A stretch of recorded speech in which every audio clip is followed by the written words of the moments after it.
Shenaz, welcome to Amazon Book Talks. Thank you. Congratulations for your book. Thank you. Viewers would really like to know from you, what's this book about? Sure. So, All He Left Me Was a Recipe is a book about this girl and all the relationships she's had and all the breakups she's had. And at the end of every chapter, there's a lesson. So its recipes are the lessons, the life lessons. So each chapter starts with a question. Now I'll show you what kind of question. So the chapters start with questions like, is attraction more than just good looks? Okay. What do you think? Could a boy be threatened by a girl's success? What do you think? I think he can be. He can be. See? So then things like, is there any logic to love? So each chapter begins with a question, and then after the question, there is a little story, where she meets a guy, she falls in love, the relationship, and then the end of the relationship, right? So these stories go from when a girl is 4 to 40, all the different boys she meets along the way. At the end of every chapter, there's a lesson learned. So that's a lesson learned. Okay, so for example, she learned that emotional connection does not guarantee good sex. You may have an emotional connection with someone, but the sex may not be that good. Okay, she learned that a hot, passionate romance does not just guarantee compatibility. You may have hot, passionate romance and sex, but that may not be that you're compatible. So, at the end of every chapter, she learns something new. Then we have, where is he now? So, where is he now? Is he married with kids? Is he gay? Where is he? So you always think, no, where's my ex? In this book you'll find out. Then 3 thank yous and a sorry. So she thanks the boy for something. She thanks him for inspiring her to write scripts and edit videos. Okay. So this boy inspired her to write. So even if the relationship is not good, that person brings something to your life. So she thanks him at the end. And then what she misses about him, his sense of humor, dark but funny, she misses this. So it's kind of a tribute to all your relationship, because I feel that in relationships, what happens is, you always are so happy when you get into a new relationship. It's so fun, it's so exciting, you're walking with a pep in your step, you love this person.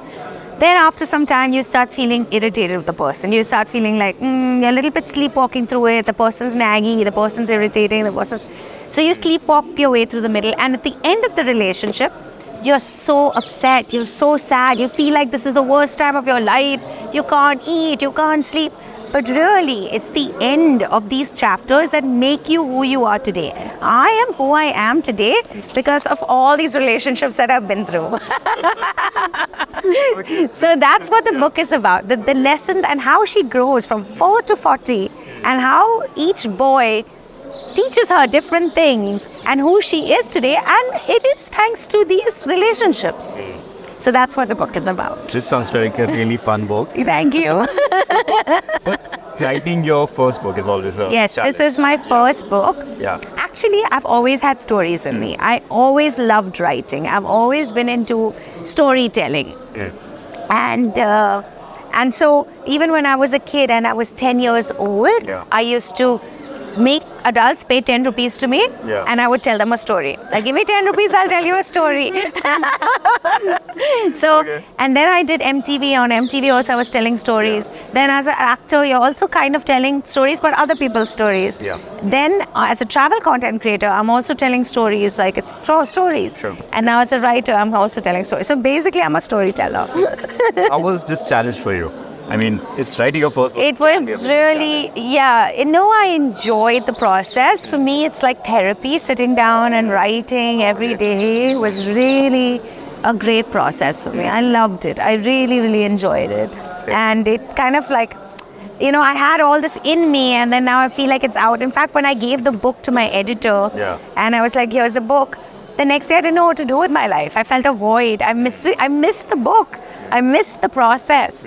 So I think this is my therapy in the book.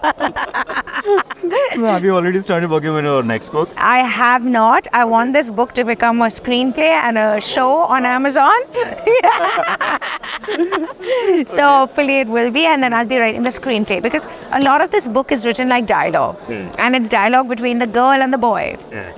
So that's what it is. So I think my next question will come from that, because a lot of people believe that movies and TV shows can't capture the magic of book. Yeah. Others prefer films over books.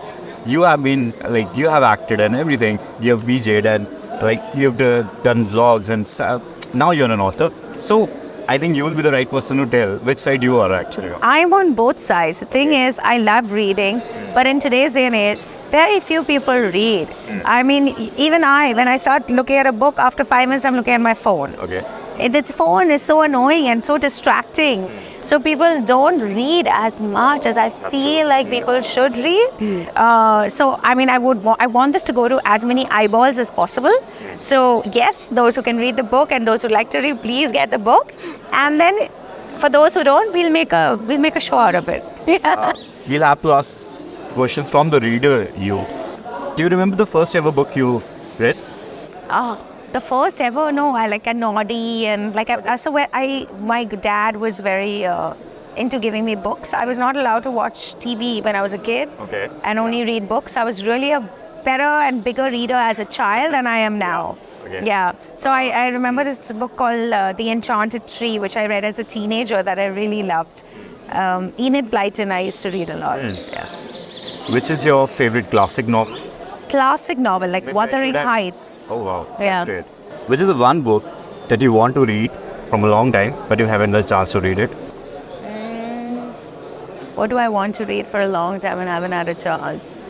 I think whatever I've wanted to read, I've started reading it. Okay. Yeah, but I don't finish books sometimes. I start it and then I leave it in the middle. One book that has impacted you the most? Impacted me the most. Okay, this is going to sound funny, but Bridget Jones' Diary. Okay, so I love Bridget Jones' Diary, and this book is kind of like a Bridget Jones' Diary for me. Like, it's my diary. Shenaz Treasury's diary. Okay. The last book you bought from Amazon? The last book I bought from Amazon may have been this book. That's good. Yeah, because the book just came out a week ago, and I want to gift it to other people. So, yeah. And buying your own book is Yeah, of course. it. Yeah. Book coming home. But I'm very upset because the book hasn't come home. No, the book has come home, but I think my dad has taken the book. Without telling me, I told my dad and mom, don't read this book. This book is not for you. So my dad's like, you wrote a book on your boyfriends? I have to read it. And I'm like, shit, why is my dad? This book is not for my parents. Okay. So at Amazon, we have a campaign called Gift a Book. Yes. It talks about the culture of reading, and our book is a gift that keeps on giving. Yes. So we'd like to know. And it's Valentine's month. This is the book to get. So, It's an anti-Valentine book. so we like to know 3 books that you can gift. I think one book we have already picked. Yeah, one book would be this, one book would be Bridget Jones' Diary, and one book could be Eat, Pray, Love. Thanks a lot for joining us. Thank you. Congratulations on your work. Thank and you. a lot of success for you.